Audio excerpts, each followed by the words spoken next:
Reece's rescue turned nightmarish, facing magic-draining, self-healing beings in an ancient warlock stronghold.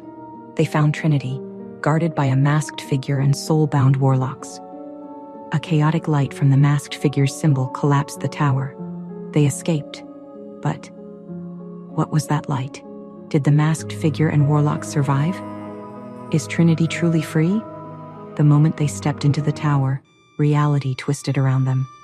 The stone walls stretched and contracted, doors appeared and disappeared, and the floor beneath their feet seemed to pulse like a living thing. Juniper tightened her grip on her daggers. I hate this place. Vincent scanned the corridor ahead.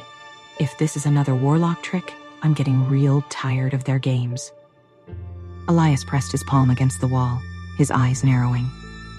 This isn't just an illusion. It's a construct of magic, a prison designed to shift endlessly.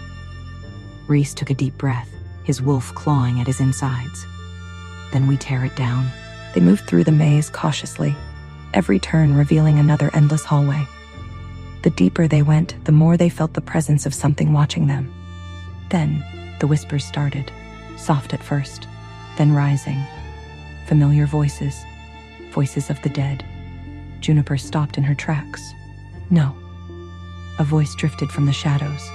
You left me. Her hands trembled. She knew that voice. Her brother. Reece stepped beside her, his jaw tight. Don't listen. But the maze wanted them to listen. The walls flickered, showing glimpses of pasts they wanted to forget. Reece saw his father bloodied and broken from the war against the warlocks. Juniper saw the battlefield where she lost everything. Vincent saw a face he hadn't seen in years, one that filled him with both love and regret. Elias gritted his teeth. They're trying to break us. Noah clenched his fists. Then we don't break. Reece exhaled, forcing himself to push forward. We keep moving. One by one, they ignored the ghosts, ignored the past. And slowly, the maze lost its power over them. The illusions shattered, and for the first time, they saw what was at the center of the tower. The maze faded, revealing a vast chamber at the heart of the tower. Runes covered the walls, pulsing with dark magic.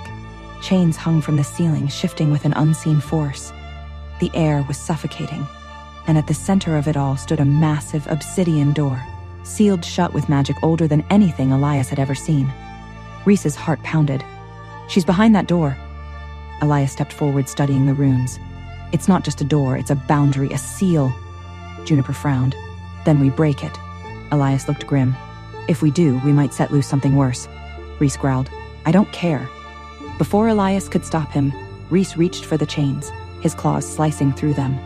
The entire tower trembled.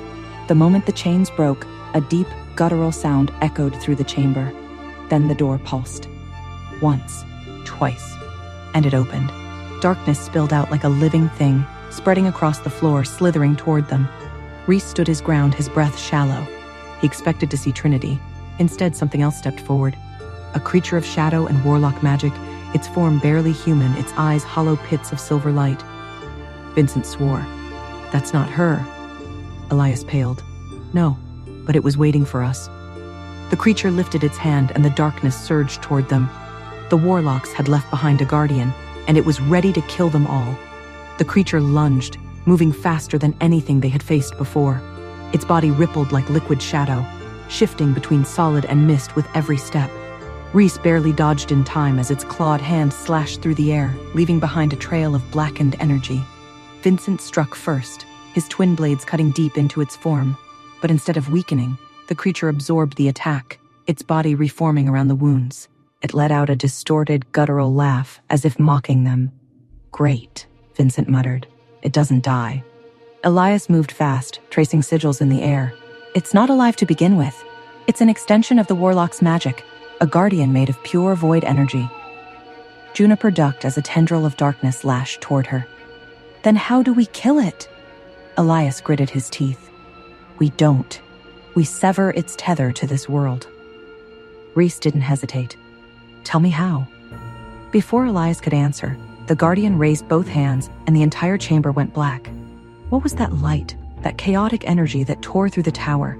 Was it Trinity's power, unleashed at last, or something else entirely? Did the masked figure and the soul-bound warlocks survive the tower's collapse? Or were they consumed by the very magic they wielded? And most importantly, is Trinity truly free? Or has she been taken or transformed into something even more dangerous? Hey, I am Trinity. Want to know what happens next? Then click the link in the description below and download the Pocket FM app and listen to the exciting episodes of Chosen by Fate, Rejected by the Alpha,